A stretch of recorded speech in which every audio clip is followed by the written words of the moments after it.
Welcome to Lights, Camera, and Conversations. The student-led program explores the many facets of the film and media industry. Brought to you by the Film, Television, and Media Arts program, the School of Arts, Communications, Design, Media here at Southwestern College. And what this program does is it explores and have conversations with professionals in the media and who have shaped their experiences as a result of the work that they've been doing in the industry.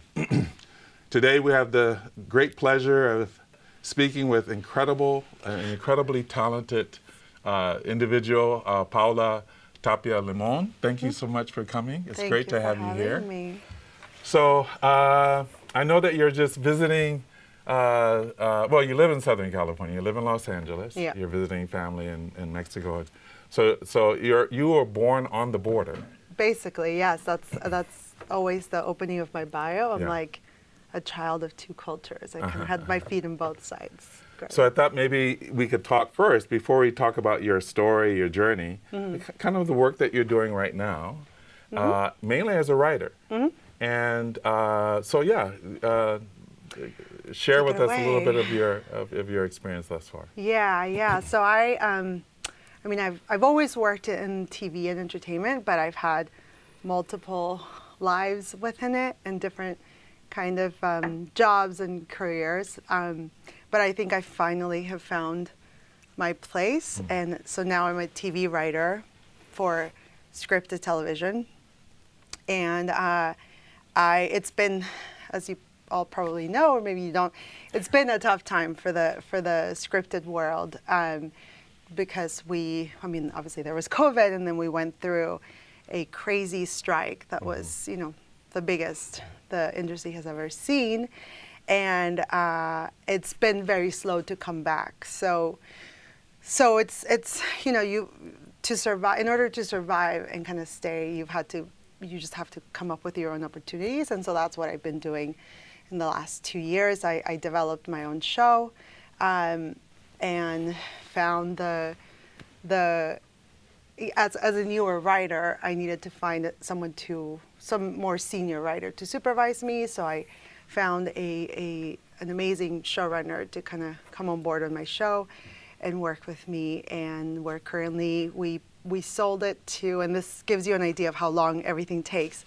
I started developing this in 2022, and we pitched it to several studios.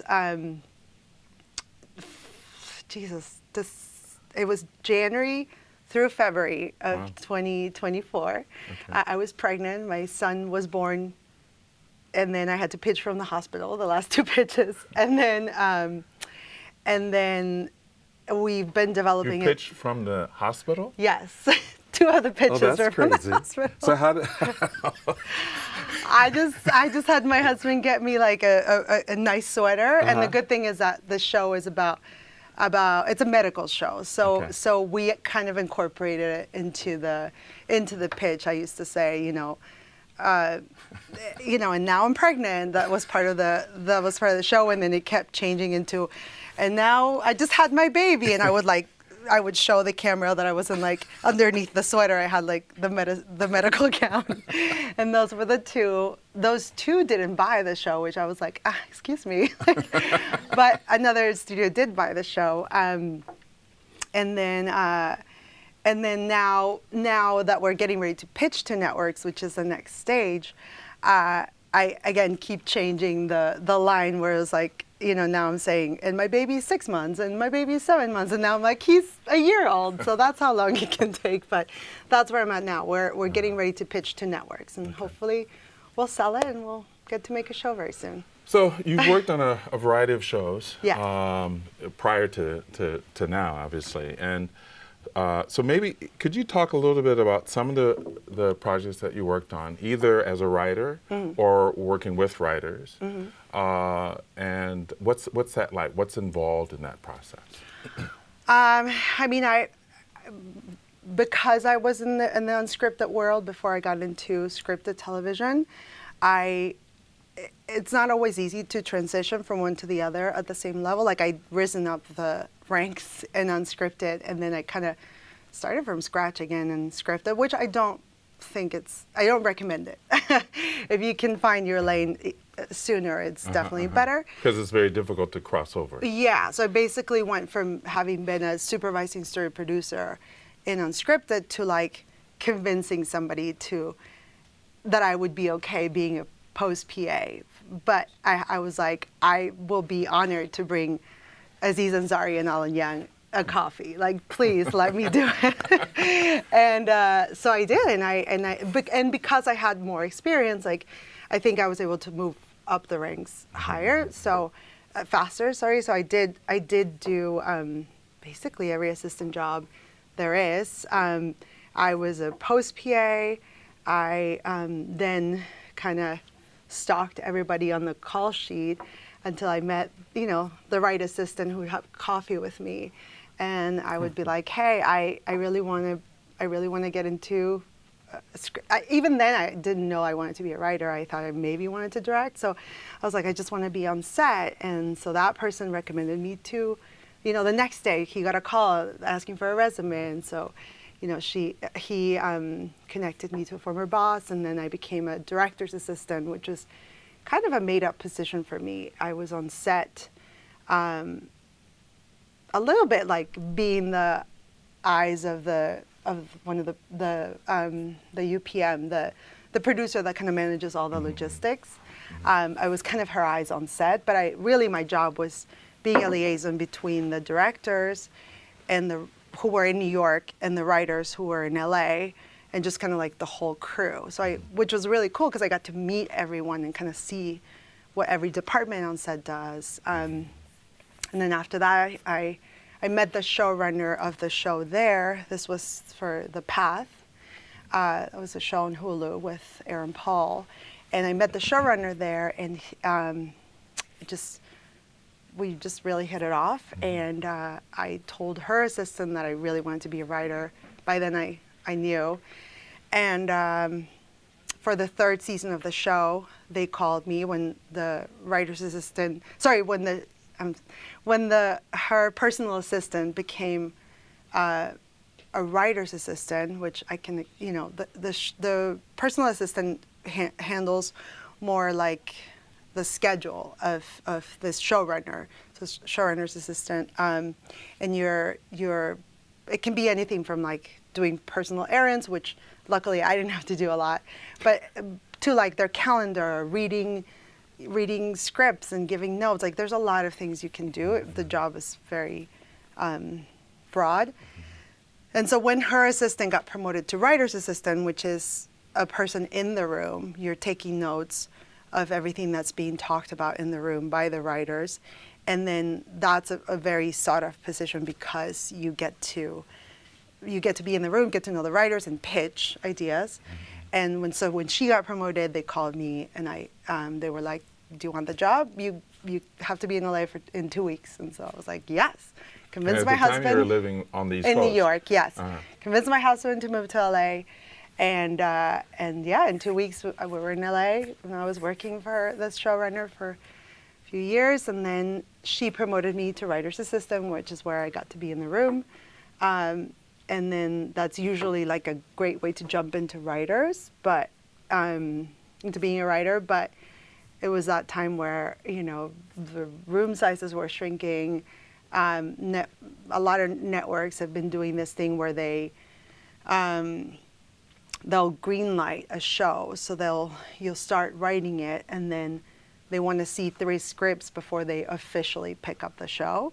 So a lot of shows would get canceled. So it just makes it harder to go from an assistant to a writer sometimes when you're in those situations. So if the show gets canceled, unless that showrunner has something else, it's a little harder to kind of move up. So I stayed in that as a writer's assistant for a bit, and then became a script coordinator for, which is another kind of assistant level, but also very involved position for Indiana for Shondaland, and I've done other shows. And then eventually what helped me make the jump into writing was that I got into 2 fellowships. So one was the National Hispanic Media Coalition, and then eventually the Disney Writing Program, and that kind of, and they're really great because they also have a producing program and they have a directing program. So it's, and they pay you to go and basically take a boot camp, and then they give you, they'll guarantee that you get placed into either a show as a writer or as a director or producer. So it must be very competitive. Very competitive, yes. I mean, the year, I'm pretty sure, I don't know what it is now, but the year I applied, it was 2,000 applications, and then 2,000. And then it was 12 of us got in, maybe, 12. So, yes, it was very, definitely very, thank you. That's amazing. Definitely very intense. So basically you're sharing the path to where you are now. And it appears that being an assistant, getting your foot in the door is critical, right? Obviously. I think it's, sorry. No, but how do you do that? What is that foot in the door? There's no, in my experience, there's just no direct path into any of the jobs. I think that So LA, did you go to film school? I did go to film school. Okay. It helps because you learn how to move into that, or like being on a set, being around cameras, like that's terrifying. To know how to use it, to like really, like there's a lingo you need to know, like that's really helpful. And I have been, as a writer, I have been on sets where like you meet the other writers and they have no idea. And they're like senior writers and they have no idea how a set works. Whereas I knew already, even though, you know, in school, like it's not the same level or like magnitude as when you are in a bigger production, but still like you understand what people are talking about. What I meant when I said is that you don't need to go, as a writer, you don't need to. Sometimes like I've met writers who are lawyers or doctors and they bring in that experience. But I think for every other job, it definitely, like if you want to be a director, you should by all means go to film school. So I'm assuming that we have a few people here, probably a number of people who are interested in being writers. So what would you say would be the most kind of important thing that an aspiring writer would do? So your story is one. At some point you said you wanted to be a writer, right? What was that point? Yeah, I mean, I think for me, the reason why I've always been a writer, I've always written things. I just didn't know, based on where I grew up, I didn't know that could be a job that you could get paid for. You know. So you're already writing? I've always. What kinds of things were you writing? I mean, journals. I would, without ever knowing how to write a play, I sort of wrote one. Okay. Granted, I grew up, you know, before the internet was so available. So but you grew up in Mexico? I did, yeah, just across the border. Just across the border. So you were in Tijuana, and at some point in your life, early life, you were thinking about being a writer, and you just started writing. And this was, what, poems and in your diary and so forth. At what point did you feel like, okay, I want to tell stories to an audience? I always knew I wanted to tell stories. I thought directing was the way for me to do it. Okay. I'm definitely very visual. So that's kind of what I was pursuing at the beginning of my career. And I love it. Maybe one day I would go into that eventually. But when I got into TV, I realized that in television, which I love TV. I love film as well, but I don't know, the speed of how you know, when you go from paper to production is a little faster and I really enjoy. I realize that in television, the writers are closer to the story. Like the people the executive producers and showrunners are the people who are kind of guiding the story more than the director. The directors in television kind of come in.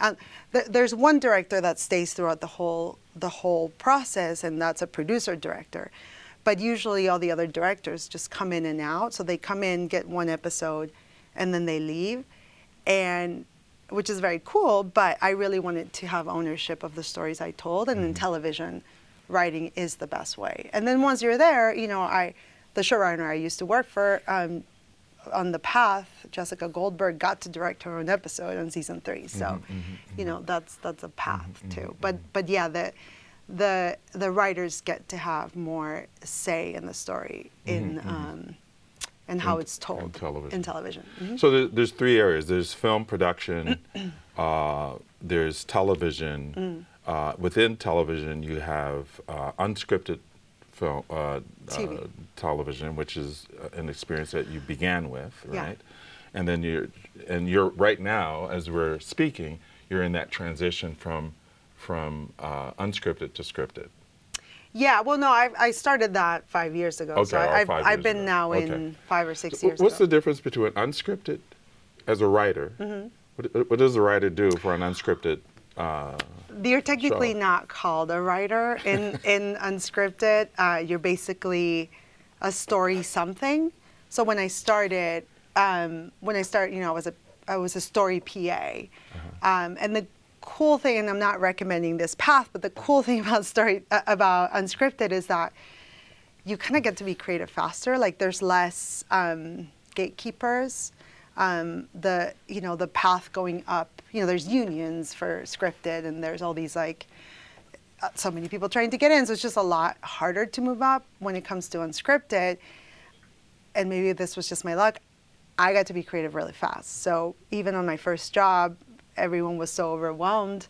This is gonna date me, but my first job was Housewives of DC, and I was a post PA, and on my second week, they were like, "We're so present time. Here's a scene. Here's the interviews.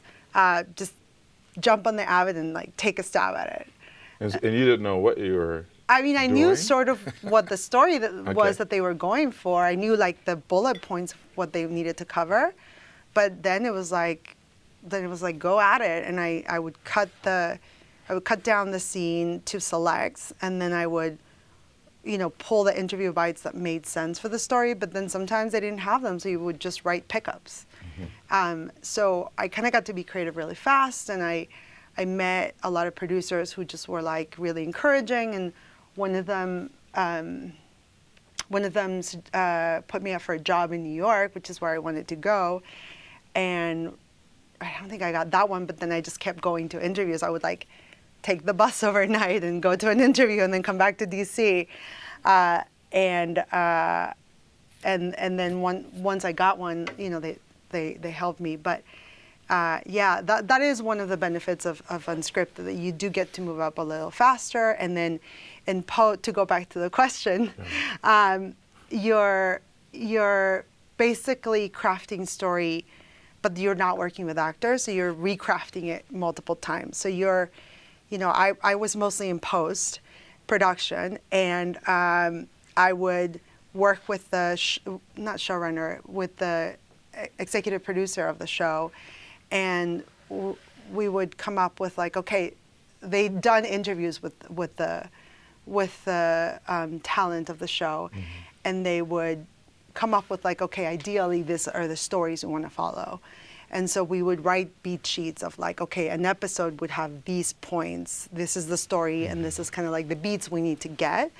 And then you would give those to a director, and the director goes out and kind of talks to the talent, and they tell them, okay, this scene is about you having a breakup and then having a meltdown. And then they go at it, but they're not actors. So sometimes the stuff that you get is either better or worse, and so you kind of end up taking that footage, going back to post-production, and working with an editor to kind of make it.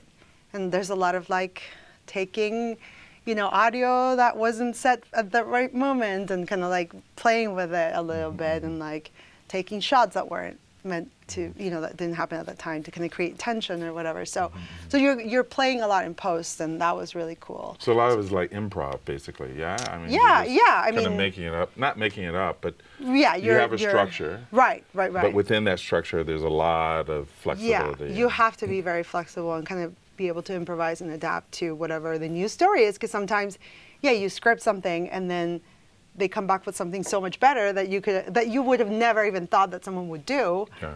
And they do it, and you're like, well, now I have to go in this direction. Yeah. And so, so it was a good way to learn storytelling. It was a great boot camp for it.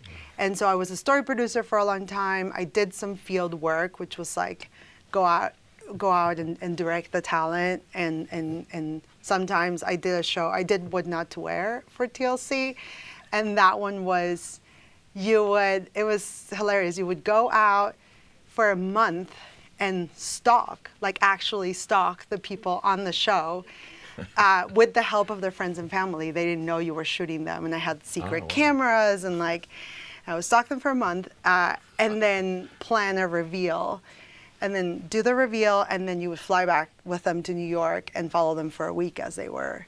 So I got to do that in the field, which was really cool, and then eventually moved up to supervising story producer, where I had a team of editors and producers that I was working with the executive producer of the show, to just craft overall the story for the season.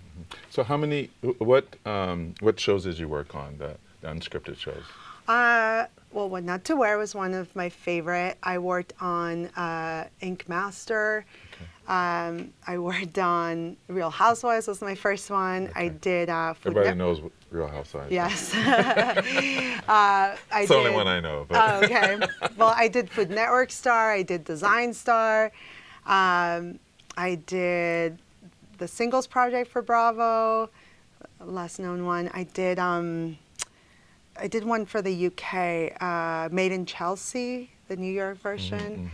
Gosh, so many. A bunch. And so you were doing that for how long? 7 years, okay. I would say, yeah. And so the transition from unscripted to scripted, you were saying how difficult, the transition is, but also you get pigeonholed, right, by the industry. Yes. Which makes it even more challenging to make that transition. But you're able to do it. So 5 years ago, that transition began. How did that happen? I got promoted to supervising story producer on a show. I always tell this story. No offense to Vanilla Ice, but it was a spin-off of Vanilla Ice Goes Amish.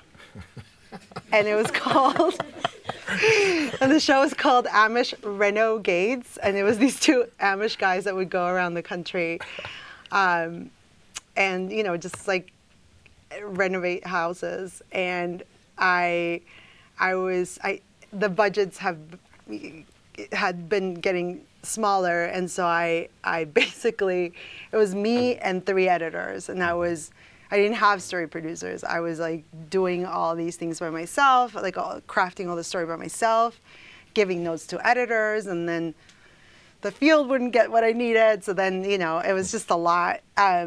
Was working until 10 p.m. and that's when I was like, what am I doing with my life this is not what I want to do, and if I don't do it now, that I have savings, that I have a husband who supports me to make this transition, and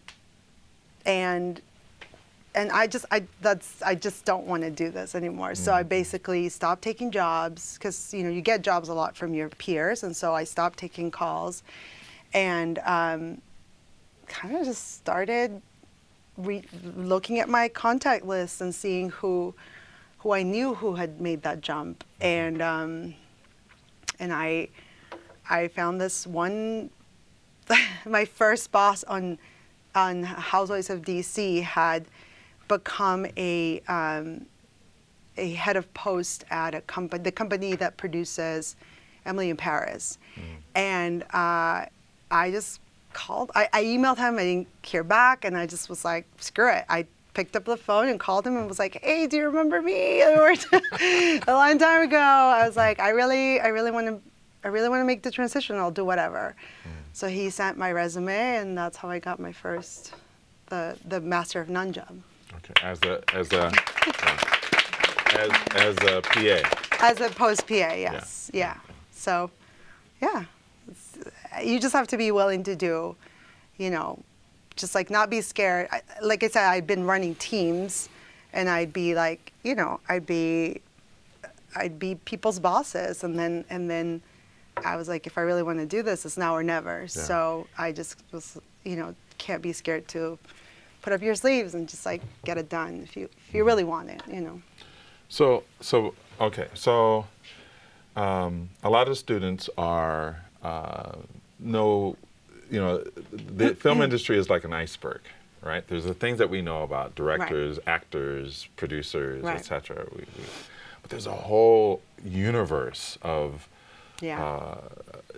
positions that a lot of people don't know about, right, and don't recognize that this can be a good career for them, and a path for them to pursue. And oftentimes you don't know that until you're in it. Right. And you start saying, oh, you see all these people and they're doing this and they specialize in that, and you're like, oh, wow, I didn't even know this was a thing. Yeah.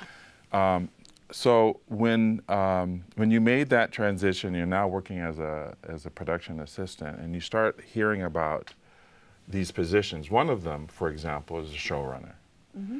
And you were an assistant to a showrunner. So this is probably your first time, I'm guessing, where you really got to get kind of behind the scenes and understand what a showrunner is and what they do, what the relationship is with the directors and so forth. And right.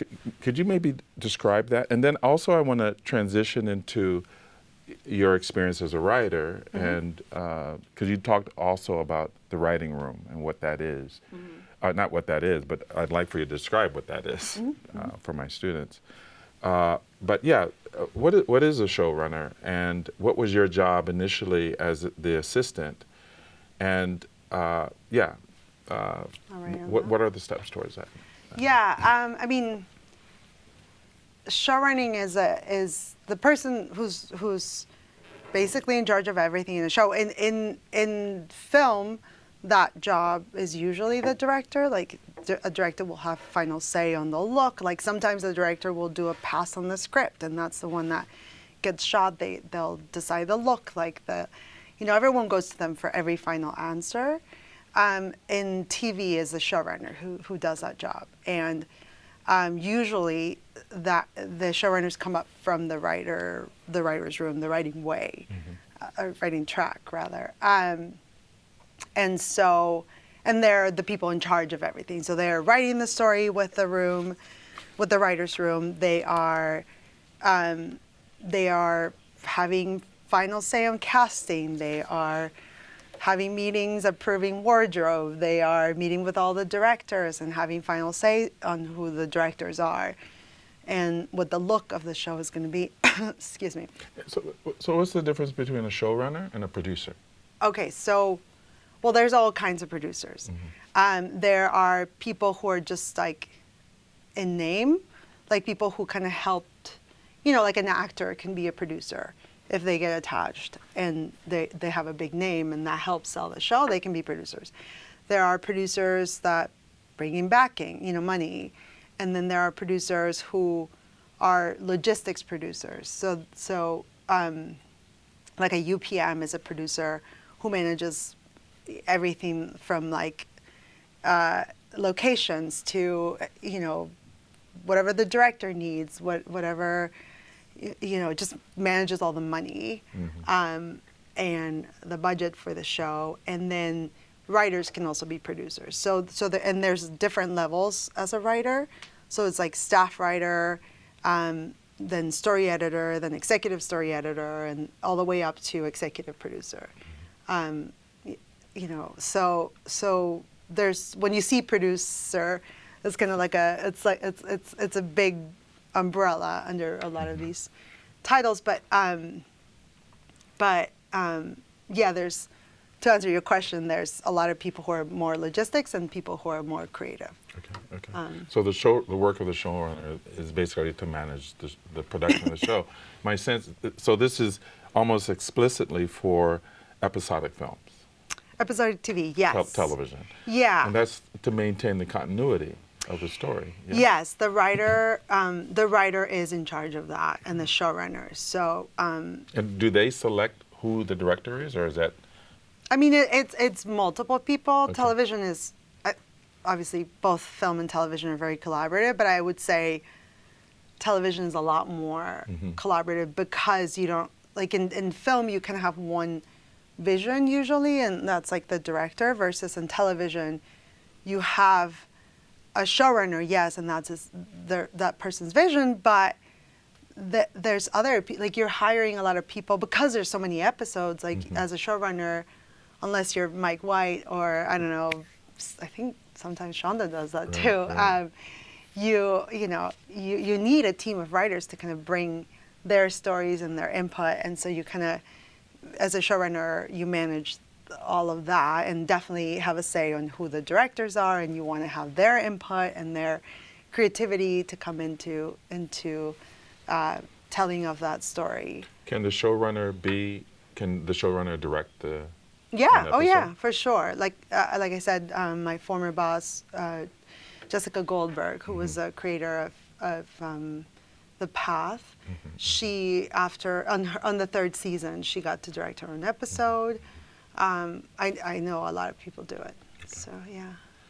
So your work as an assistant to the showrunner involved what?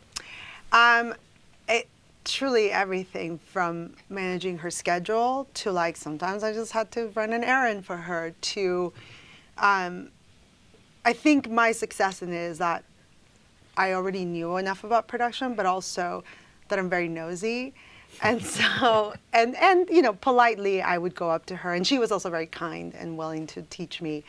But I would go up to her and be like, hey, like, you're doing an edit session. Can I please sit in? I'll be completely quiet. And so I would just like do that for everything and kind of like sit in meetings. And so you're basically, managing their schedule. You're taking notes for them on a meeting. You're reading scripts for them and giving them notes or making sure the grammar is correct. I mean, truly, it's like a very broad. Sometimes, like if they're in development, if they're looking for projects, now a lot of people are looking for books to develop. So sometimes it would just be reading books for them and trying to find the next story to tell. Do you ever pitch a story to them as an assistant? Not either formally or informally. Not to. So people tend to be very, very cautious with that because they just want to get sued. They don't want you ever to come up and say that it was your idea, right? So no, I was very cautious with her. Whenever she asked for my input, I would.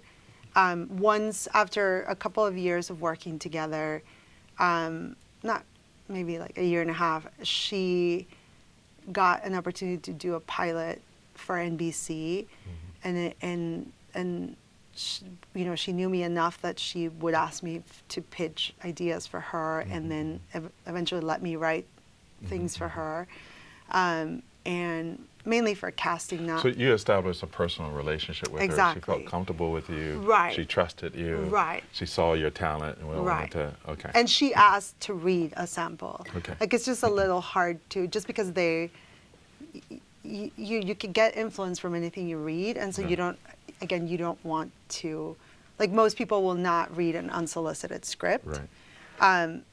They'll only read something that comes through their agents. Like that's the more formal process.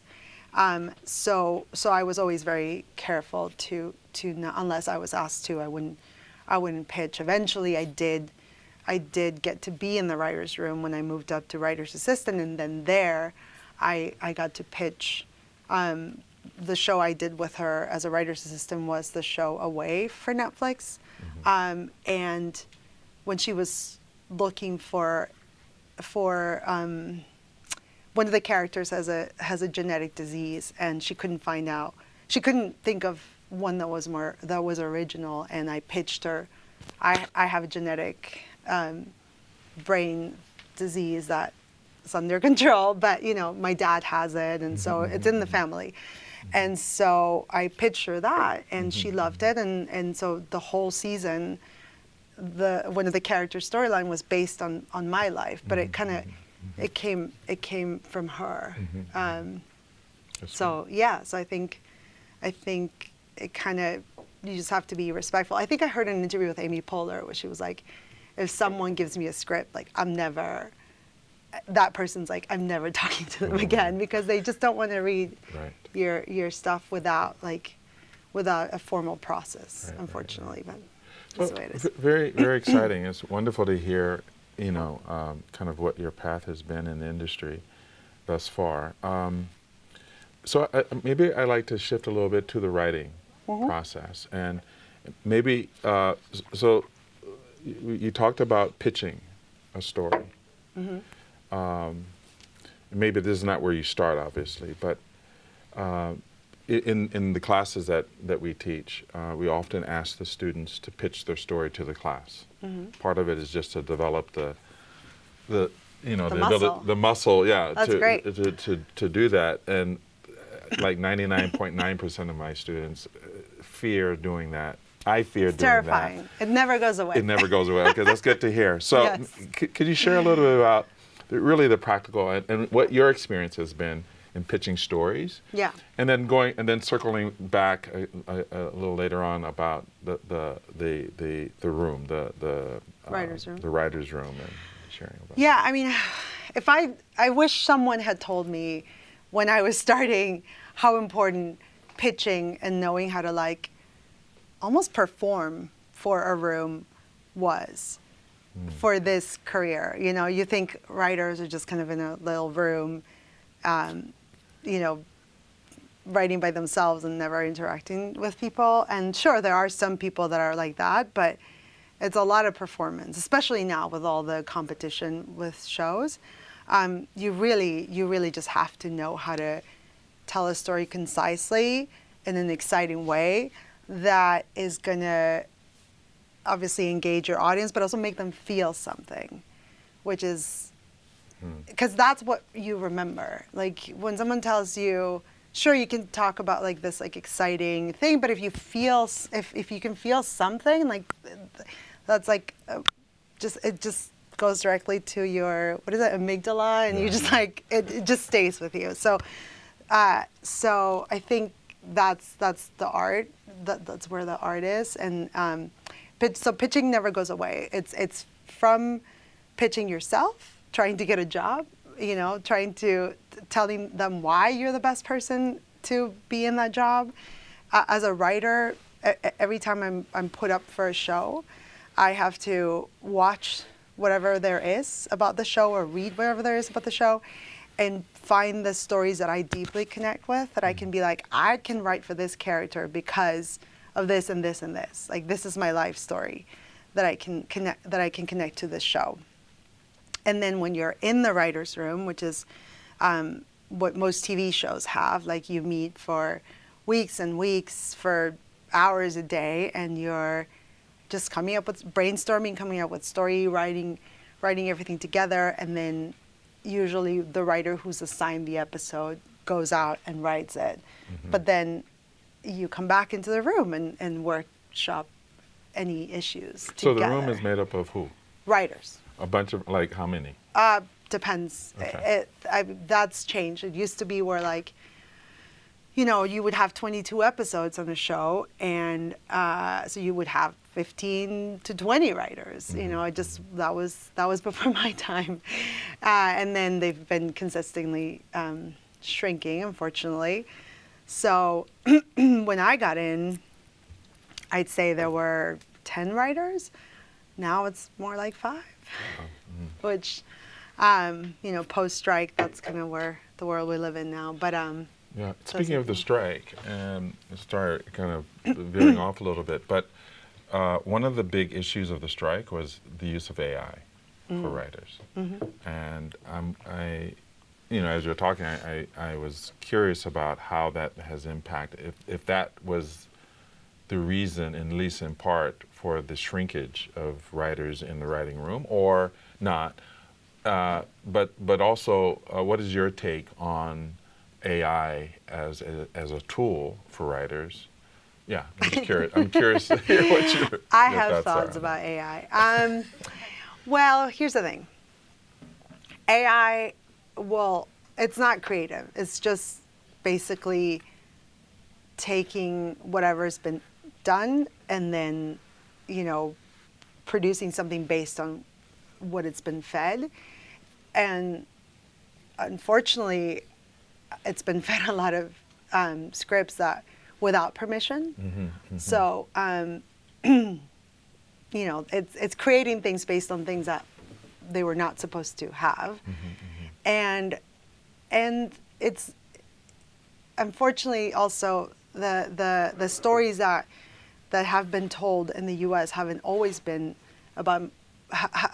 included different perspectives. Like for a long time, it was just this one group of people who got to tell the stories, and so now it's gotten bigger. The pool of people, there's a lot more diversity in the rooms, and you only, in my opinion, you only get the most interesting stories when you have different perspectives.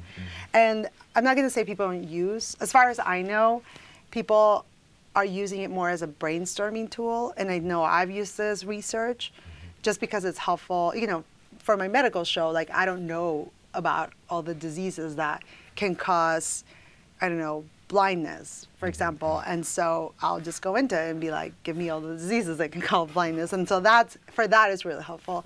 I know people have used it to brainstorm. I don't think it's there. It's in a place where it can actually be used to replace writers, just because I still think, like I said, life experience, a lot of these, when you're in a writer's room, you're building a story based on people's life experiences, and that's like the nuances of emotion and situations like that. You can't get, AI doesn't understand that, I think, at least so far. And so I think that as of now, we're not being replaced yet, but we really, the rooms have shrunk. I don't know that it's because of AI. I think it's more of like a, just wanting to cut costs. Okay. So how much of your own personal life experience shapes the stories you tell? It's in everything I tell. Obviously, I'm not just like telling stories about a girl who grew up in Tijuana and moved to LA. Like that's not, but it's picking the seeds of. To quote what I learned in the Disney program, it's like mining your own life. And so a lot of the advice was like, okay, for every 5 years of your life, like write 3 interesting stories that happened to you. And so I kind of have that in my back pocket. And I'm when I'm pitching now that I'm pitching my show, the opening part of my pitch is like, this was inspired in my life, and here's why I'm the only person who can tell this story. And that's true when I'm in a room. Like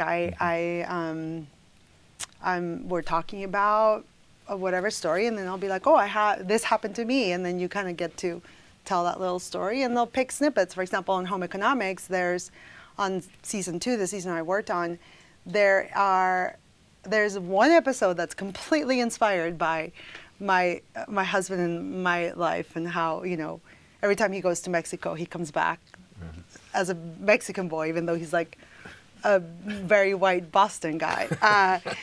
And that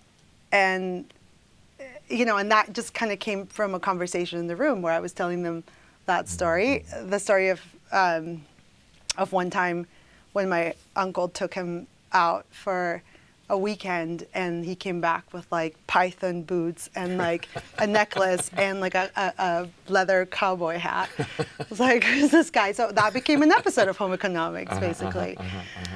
So just like stories come out of the most personal places. So you're always having to be looking into your own life and pulling whatever you can from there. So we'll explore more. I have a lot of questions for you, and I It's know okay. that the audience has some questions as well. So we're going to take a little break right Okay. at the moment, and then when we come back, maybe you could share about the process, your writing process, yours, and then we can open it up for a Q&A with the audience. What do you think? That's great. Sounds like a plan? Yeah. Great. Okay. What do you guys think? Has it been good? Yeah? Thanks. So we'll come back. We'll come back in a bit.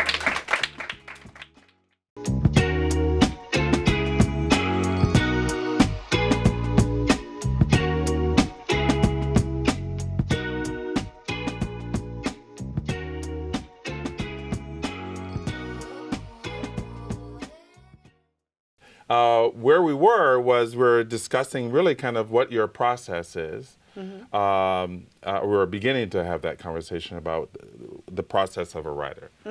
You were saying earlier that a lot of people think of a script writer as a person who kind of is sequestered, hermit sequestered in their own room or whatever. Yeah. But in television, it's different. You have a writer's room.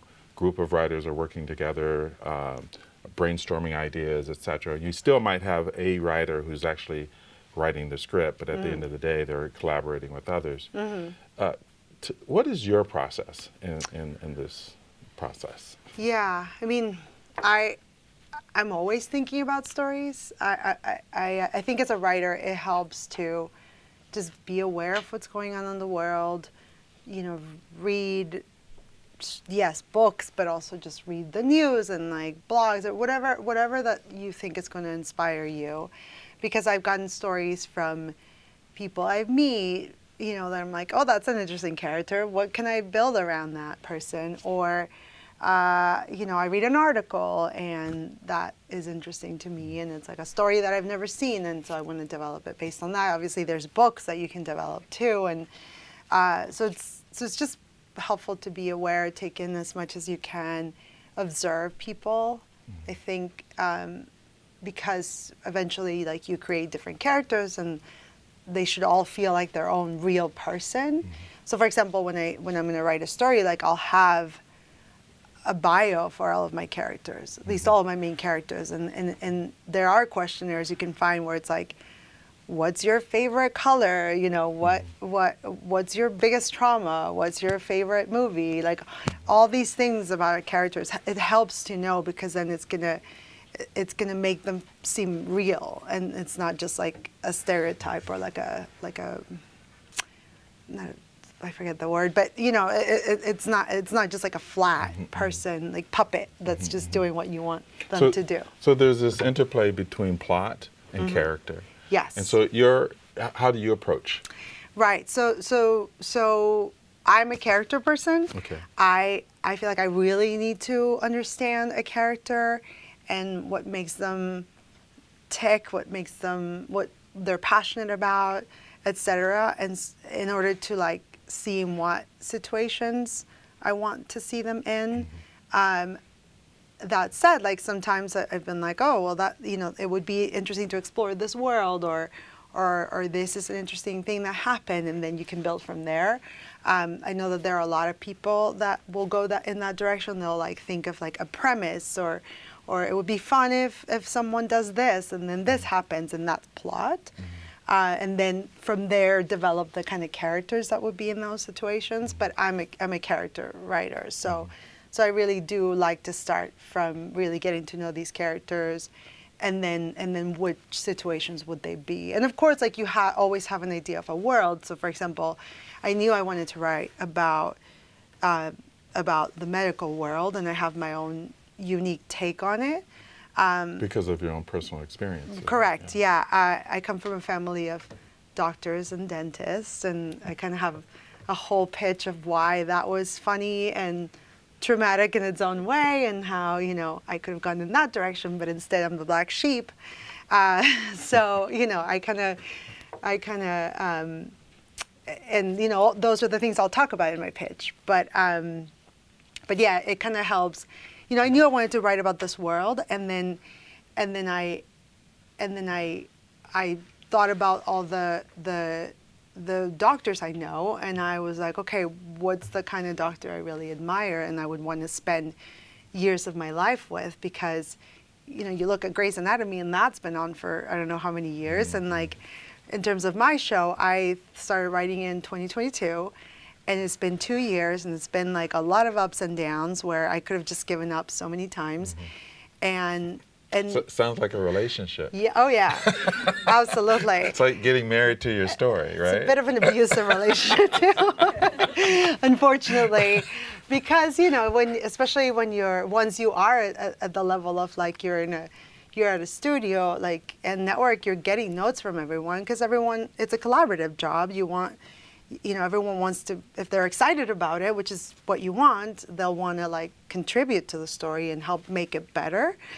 And so sometimes you get notes that you're like, you know, they're heartbreaking. You're like, that's not the story I wanted to tell, or that, you know, that's not exactly what I thought this was going to be. But if it makes it better, then it's worth it. Sometimes it's good to fight for what you believe is the best thing. But if it's going to help you tell a better story, if it's going to help you, sometimes like, you know, in my case, my show was about fertility, and then it kind of opened up into a broader medicine just because it's more relatable, you know, to tell stories about different kinds of medicine.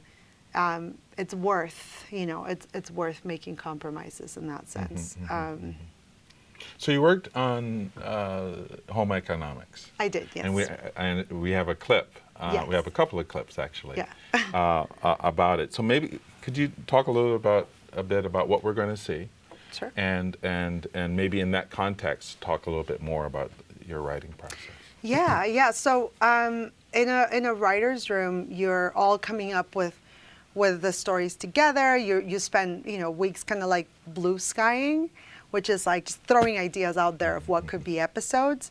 And then you start, based on that, you kind of start picking, like, the showrunner will decide, like, well, these are the stories I want, these are the stories. The last show I did was Home Economics, and that's a sitcom, so it's a little, like, every episode is kind of, like, contained. You don't have that many, I mean, you do have some, like, season arcs of stories, but mostly, like, you kind of get to have your own episode of fun things to do. And so what we did is we came for this episode, all the episodes, we spent, 40 weeks in a room. Wow. For season 2, and we came up with all the stories, and then I got assigned this episode that we all had crafted together, and then they send you off for a week on your own, and then you write the script. And then you bring it back into you send it to the showrunners first, and they get to do a pass. And then you bring it, their pass comes in back to the room. And this is only for comedy and drama. Usually, like, it ends with the showrunner. Like, they'll do a pass or give you notes, and you kind of make those changes. And obviously, different rooms are a different way. But for comedy, you usually bring it back into the room and then go through everything. And sometimes everything gets rewritten, and you just have to sit there and be like, cool. Or sometimes, like, it's just the jokes, or sometimes, it just depends. And it doesn't mean you're a better or worse writer. It's just like, it's whatever the showrunner wants. And in a comedy room, is like the best joke wins. There's you can't argue with that. So yeah, in the case of this episode, I wrote it, and then it was brought back into the room, and we do a lot of punch-ups, is what you call it, when everyone's pitching jokes, and yeah, the best joke wins. And I'm guessing that there was a different vision, or you? No, it was always, the story pretty much stayed the same. It was the detail. What gets rewritten a lot is the details, like sometimes is like I said, a lot of the jokes, especially. Sometimes, like, the showrunner knows the characters better than anybody else. And so, like, sometimes you'll write something that they'll be like, this character would never say that. And you're like, okay, In this case, for example, I was brought in because the character that plays Topher Grace's wife is Mexican. So I kind of came in as her voice, and So, I could speak a lot to that, but I'm not a white kid from the '90s who grew up in San Francisco. So so like they know that stuff better. So a lot of those things get tweaked based on what their vision is. So what got you into comedy? Why comedy? Well, that's a funny story. I'm actually a dramedy writer, but I in the Disney program I discovered that I actually have a funny. Well, I didn't discover it. I had done web series before. When I lived in New York, my best friend is a comedian, and we just created a web series together. So I wrote for that, I directed it, and we just produced it together. So I had that background. I'd done improv as well, but I never really knew I was funny. And then when I was in the Disney program, and I would just like pitch all these stories, I would make people laugh, and I'd be like, I guess I can write comedy. And then I ended up staffing on home economics and developed that skill a lot more. But I'm really truly a dramedy writer. Because comedy is hard. It's very hard. It's harder than drama. I would say yes. It's a lot, because you need to, on top of knowing how to tell a good story, you need to make people laugh, and that in itself is an art, to write jokes, and I've learned a lot about it. But it's also just a different, it's a different world, and I also find that it's a lot more competitive and a little bit more cutthroat. And I came comedy is in comedy rooms, and my whole career before that, I had worked in writers' rooms with, drama writers, and a lot of them were playwrights. I came up through the, Jason Kadam's, Jessica Goldberg camp, and they wrote Parenthood, and they wrote Friday Night Lights and things like that are like more personal. And so it was all about like sharing your deepest secrets in the writers' room. And that's a little harder in the, in the comedy world, because people are more about telling jokes and being the funniest person in the room. So you have to. I would imagine that you don't come to this with tremendous amount of confidence. I mean, there's a certain degree of vulnerability, that you're vulnerable. Maybe like you said, you didn't think of yourself as being comedic. And I also was thinking earlier when you were talking about pitching a story and so forth, and in our conversation earlier this morning, you mentioned how nerve-wracking it is, right, to do that. How do you, and I think my students can appreciate this, because and I definitely appreciate it, where you are afraid. I mean, this is a scary moment where you're going to pitch a story, or you're in a writer's room and you have an idea and you think, no one likes rejection, right? So how do you manage that? Do you ever get over it, where like nope. you're cool and calm? No. No, it's never. It never goes away. I have worked with major showrunners, and I won't go say nameless. I will. Yes, I will not say names, but I have. One said to me, "I have never really liked anything I wrote," wow. But they feel like everybody has imposter syndrome. Another amazing showrunner who's very successful sent me a script at midnight. I was a script coordinator, and sent me a script at midnight, and it had to be, there was going to be a table read for it the next morning, and she was like, "I have never had such a hard time with a script before. Can you tell me what you think?" And I was like, okay, like I'm going to tell you what I think. So, it's just, you never get over it.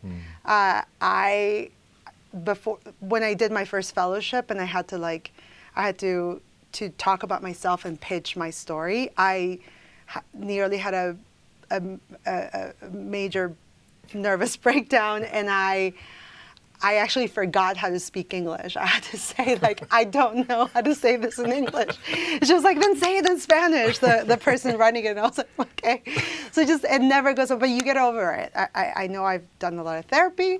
I've done a lot of, whatever it takes, meditate, whatever it takes, just like to find your zen, and then just not be scared to put yourself out there, and like, you fail and you learn from it, and then you get back on the horse. And it's a process, and I still get scared. I am now pitching to major executives, and every time I'm like, I have a playlist that helps me get pumped up and energetic, and like it.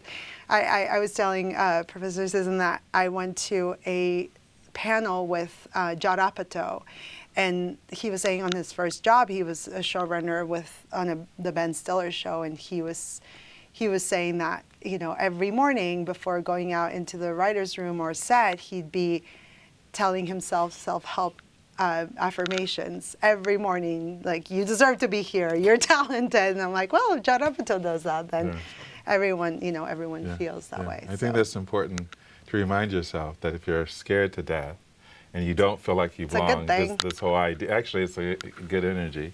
And this imposter syndrome is normal. Never goes away. And it never goes away. It's just a way of, you have to figure out a way of managing it. Yeah. And honestly, if you can harness it and use it, like, it'll help you, it'll drive you to kind of always be better, not be complacent, to I don't know anyone who doesn't get nervous before an interview, before going in the room and pitching, like, but it if you can use that and be as prepared as you can, then it's a good tool to have. Okay. So we're going to have some audience questions coming up from our students. But before we go there, I wanted you to explore a little bit with us. This is an industry historically that has been dominated by men. And being a woman, being Latina, what has your experience been? And what advice or what insights could you share with our students about the industry that you've learned that might be helpful as they approach this? I think luckily the industry has changed a lot, even since before I started. I think I've been really lucky that I've only truly mostly worked with women who, like, women showrunners who have been amazing and like love taking other women under the wing. Yeah, I'm beginning to think that there are no men showrunners. I was in LA not long ago, and all the guest speakers who were at this seminar that I participated in, all the showrunners were women. Maybe there aren't any. No, there are still, I would still say a lot of men will control narrative, but there are a lot more women moving up the ranks. There are a lot more minorities moving up the ranks. I think there could be a little bit more. Sometimes minorities, we can have this, like, I don't know, what is it, the crab bucket? The buckets and the crab. Yes. I mean, crabs in a bucket. Right, yes, where it's like, like some, or in the case of Mexico and Latin people, I'd say, like, just because we're like a country that was conquered. Yeah. Conquered. Please edit the other part. Conquered. I feel like sometimes there can be like, I made it, I have to close the door behind me because there are not a lot of jobs, but that's not true.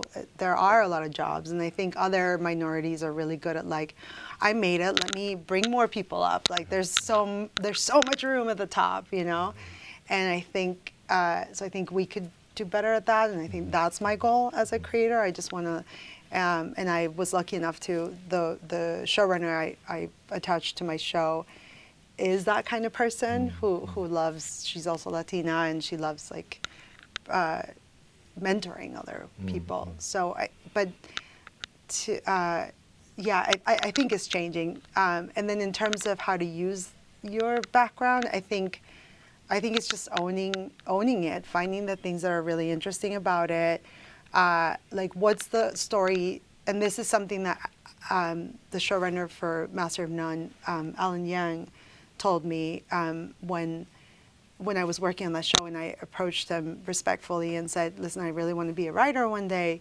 Could you give me 20 minutes of your time and tell me about your path and your experience and anything that might help me? And he was like, find the story that only you can tell. Like what's, you know, the way you tell, like the details, the specific things that are interesting about your story, of your path, that you can bring into, will make the show unique, but it would also, the more specific you get, the more universal it can be. Like if you focus on this one feeling, like, oh my God, I feel ashamed, and what specifically about that shame thing you want to focus on, like other people will connect to that, you know? So I think being specific, being, you know, just owning your story, and using it. I think. Thank you. That's the way. That's great advice and Yeah. great insights. So you're working, I understand, on a show right now, which you can't talk about.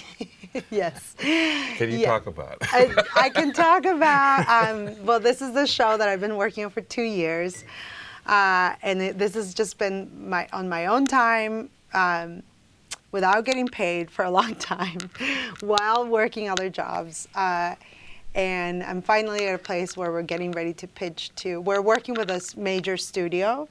And the reason I can't talk about it is because of that, because we're under contract with them. And then hopefully in the next month, we're going to go out to networks and hopefully sell it. And then once it's announced is when I can talk more about it. But for now, it's top secret. But you're the driver of this one. My co-writer and me, yes. Yeah, But it was originally my idea, Okay. and then we paired up and made it bigger. And she brought in her experience, and we made it better. And then. So does that mean that you'll be the showrunner? Not yet, just because I'm. Or is that negotiated? It is negotiated. Okay. There's a lot of lawyers getting involved into everything. I mean, it took like 4 months to negotiate the contract. Okay. And I'm at the beginning of my career as a writer, so I don't get to showrun on the first season, maybe even the second. But because I have a really good partner, the plan is I am an executive producer. I do get to have a say in everything. Okay. And then I get to be in the room for everything and learn even more. And so hopefully, the goal is that if there's multiple seasons, I'll get to showrun eventually. Well, let's hope that there are. Yeah, That'll be thank fantastic. you. So now I'd like to open it up to our audience, our student audience here at Southwestern College. So when you go up, maybe state your name and then ask your question. And maybe we could have the lights on in the studio. Yeah. All right, hello. Hi. First off, thank you so much for being here. It's an honor to have you here on campus. Thank you. I wanted to have you talk about like your education. You had mentioned the Disney program, and so my question for you is it crucial to look out for like internships during film school, or are there opportunities out there post college? Like, would it be harder to get those opportunities post college, or would you recommend like looking for those internships or opportunities during like film school? Yeah, I mean, I think the sooner you can get into the industry, I mean, it's so much about who you know, and until you get to be a writer where you'll have, or a director, someone in the higher positions, then you'll have an agent and a manager who's going to be looking for jobs for you. But even then, like, you get a lot of your jobs based on who you know. So there is a lot of going out there, especially when you're going up the ranks as an assistant. Like, I got all my jobs from a friend, because usually, like, when a job is posted, and within the first 5 minutes, they have 100 resumes. And so if someone knows you, then they'll pull your name out of the, so it's always, be a kind person, always, get to meet people. And so that's why, for example, if you want to be a writer, it helps to be in LA, because there's so many mixers and parties and groups of assistants who will get together constantly. And once one of them moves up, like I went to this one party where I met 3 people who are now, one's a writer and one's an executive at a studio, and so like, you know, it's like, you know, when I go out for a job, they know me already. So you just kind of like, when you make that community, you all grow together, and so it's really helpful, yes, too. And then, yeah, fellowships are great places to, oh, and sorry, going back to what I was saying, a lot of these internships sometimes are unpaid. And so if you can do them in college, it helps because you get credit. They'll do it for credit, and you're learning a lot. And then once you go out there, like, it can be tough. You guys are probably going to go out into an industry that's a lot more, you know, compressed, or that is smaller than it was when I started. But you know, if you're hustling, if you're willing to do whatever it takes, like, there's a way to get in. So yeah, definitely. Awesome, thank you. Yeah. Great, thank you. You're welcome. Any other questions? Hi, my name is Luna Lucette, and Nice my to meet plan you. is that I want to be both a writer and a director. And so I was thinking, like, what's the best way to like focus on one career first, and like how to integrate into the other one, or like what was the best way to go about that? I'd say do both. I mean, as a director who writes, that's really cool because you get to start the process and finish it, and so you're visualizing everything. Then you take it out to production, and you're meeting other people who are contributing it into it, and you're learning. You're learning every step of the way. I think every project will teach you something. So I think I would, in my experience, I would just do it at the same time. And sometimes, like in my case, one job will win over the other. You know, I was doing both for a while when I was in my 20s, living in New York and doing this web series. And then through that, I discovered, oh, I'm better at writing than directing. And that said, like, I still would want to direct one day. So even if you pick one, you can always go back to the other.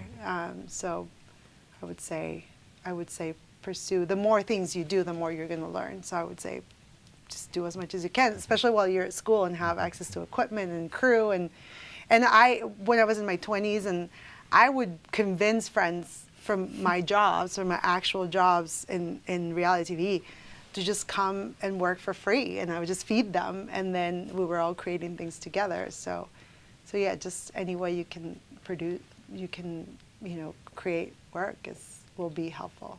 Okay, thank you. Yeah. Hello, my name's Corey. My question was, what's something that film majors don't learn about that they should when it comes to television writing?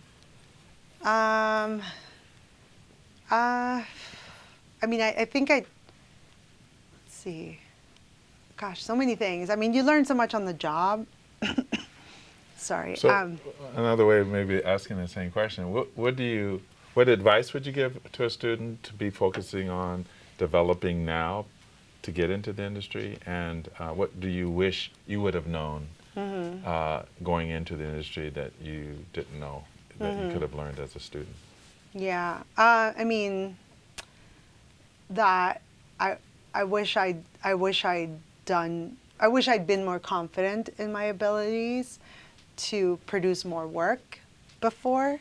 I wish what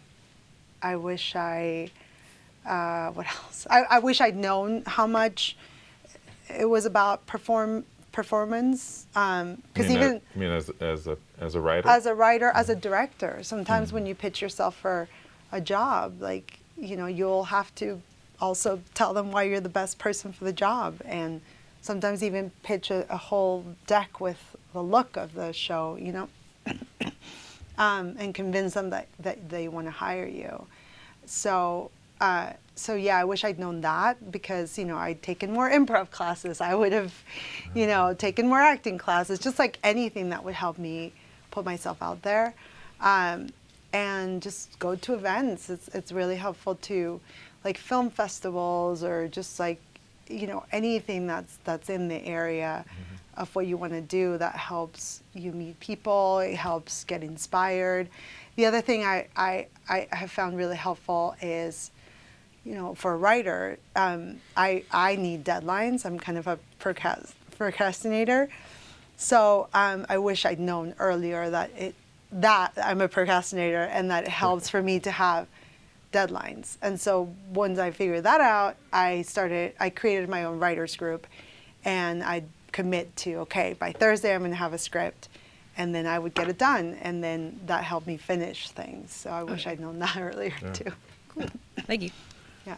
So you said a lot of things there. I mean, one is you start your own writers group. A lot of students may not think to do that, or create your own team that you're working with now, and just you want to be a filmmaker, make films, and don't worry about how good they are or how bad they are. Just make them and kind of develop your skills that way. If you want to write. Right. But also show your work. Actually, don't be afraid. We're all afraid to show our work, so know that fear is normal. But push through it and show your work. Get feedback, because that's going to be, we talk in my classes, I say it's a collaborative, and you've said it today, that this is a collaborative adventure, collaborative work. You work with others. One of your collaborators is your audience, right? Getting their response. And when they respond to you, they laugh just when you had hoped they would laugh. Is feedback. Yeah, and for sure. And so getting in the habit, getting over the fear of showing your work to others is probably important. And it's helpful to find the right people too. Like, you do not want people who are going to be just yes people who are going to tell you like, oh, everything you do is amazing. Like, you want people who are going to be critical but also supportive. Like, you don't want someone who's always going to be negative. Like, you want, a good mix. Oh, that's my train of thought. I told you what happened. What was the other thing to say? Oh, yes. And you need a tough skin, because I've definitely presented things to my writers group and it has a great pool of writers that go from like showrunner to staff writer, to the lowest level of writing, and I've gotten notes that basically destroy the whole story, and they're like, it makes no sense. And, as a creator, you kind of get too close to something and kind of in your head fill in the holes of the story. And so it really is helpful to show it to someone who's like, this makes no sense, and that's okay. That's great. Hi, my name is Mario. I'm more of a director than a writer, so this is coming from a different perspective. But my question kind of concerns the current climate of anti-intellectualism and ignorance surrounding diversity. And I come from a LGBTQ and Latino background. I just want to ask, what would you do to reinforce creative expression and to defend yourself from these people? And I just want to know your perspective on it. Yeah. I mean, unfortunately, there's a lot of that. You're probably going to keep finding that. I've worked on shows where,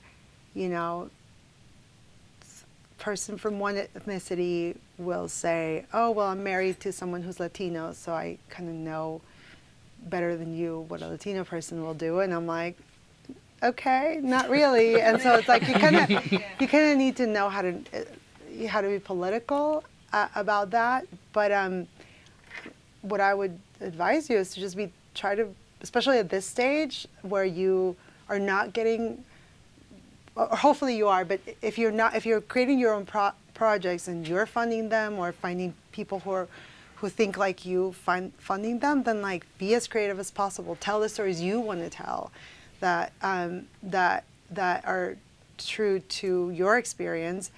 And later on, when you get to a level that it's like people are going to give you notes and will want to change things, then, come up with a good argument as to why you're telling the story the way it needs to be told. And sometimes you'll win the battle, and sometimes you won't, and you'll have to make compromises. But for now, just be super true to yourself and defend it. I think the climate, unfortunately, right now, it's probably going to get, things are going to get censored a lot more than before. But it's a cycle. It'll come back around, I think, hopefully. Thank you. Yeah. You're welcome. And in the states of that censorship, for example, I know that sometimes some of the most creative things emerge as a result of the challenges that you're faced with. And I think it's so important for students to learn what their voice is and speak your authentic self, you know? Because the audiences out there are massive, and you'll speak to that audience, and that's what I think is crucial. That authenticity is so really important just for your own mental health, if for no other reasons, but also, as you were saying earlier, you know, if you focus on a certain emotion, you were saying, people are going to resonate with that emotion, even though it's specific to you, it's still universal. So I think that, you know, finding that voice and being true to that voice. On the other hand, I think it's important, you know, and you say there's this balance between hearing the reflections and critical feedback from others against your own sense of what the story is, and finding that balance. And I don't think it's like, it's not a one-time thing. It's something you're constantly kind of working with, if that makes any sense. So, but being true to the process, I think, is critical. Yeah. Sorry. I really like that you said that, and I really just like everything that this whole discussion has really brought on. I want to thank you for being here again. Thank you for being here. I think something that I really like that really resonates with me is that you're not only a woman, but you're a Chicana. And I love that you're so openly talking about it. You mentioned that you were born and raised in Tijuana before you moved to LA. You know, you're a Southern California girl at heart, and I love that. So my question is, you know, as I'm a Chicana as well, as someone who's Mexican American, who's a woman, oftentimes society imposes an expectation on us, not only as Mexican Americans, but as women and as Mexican American women. So having all those layers, what was there ever an issue? You mentioned that your family are all in the medical field. Going against the grain and doing something creatively, what was that like, not only being a woman, not only being a Mexican American, but being a Chicana woman, doing that and making that decision? I mean, you're right. People, when you talk about your background, people usually have an idea of what you are. And the way I have done it is I'll use it and kind of flip it.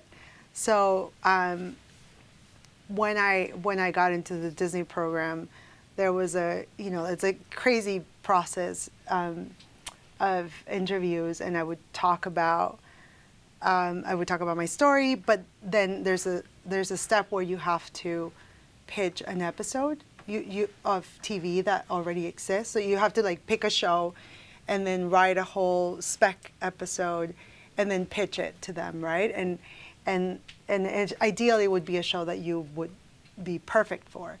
And so I don't write shows that are violent, but I was like, okay, well, I'm from Tijuana. People are going to see me in a certain way. What I want to do is get into this program, and then I can tell the stories I want to tell. So I found the show Mayans MC, which is not quite the show I would write for, but it has an element that I would write for. So I write a lot of family stories. And so it does have a lot of family stories. And so I just pitched that show because I was like, you know, you see me a certain way. If that's the way you see me, fine, I'm going to use it. And then once I'm in, I'll do what I want, you know. So I think I just, like I said, like own who you are and use it in any way you can. And then once you're in a place where you can shift and do what you want to do, which I think if you keep working, like everyone can get there, and then you can tell the stories you want to tell. And not that you have to compromise who you are or your value system, but you know, you kind of play around it. Use it to your advantage. Yeah. Exactly, yeah. Thank you. Yeah, Appreciate it. Great. Well, Paula, thank you so much. This has been wonderful. really fun. Yeah, I think it was great. Thank you. Please. Thank you. It's been really fun. So thank you so much for being on Lights, Camera, and the Conversation, and being from Tijuana and San Diego, being a Latina, being a wonderful human being. Thank you. Who is, who's sharing a little bit of your time with us has been really a delight, and really, really appreciate it. I hope we can invite your husband. That would be great. Her husband is an editor, so I'm sure we would love to have him here. I can convince him. Okay. He doesn't love being the center of attention, but I could convince him. But your insights and storytelling, and these insights about just the business and how it works, how it operates has been really helpful for all of us. Yeah, it's been a pleasure. So thank you again for coming, and I hope we can have you back again at some point in time. Sure, yeah. With your husband. Sure. Okay, It'll be easier for him that way. Okay. Well, let's thank Paola one more time. Thank you.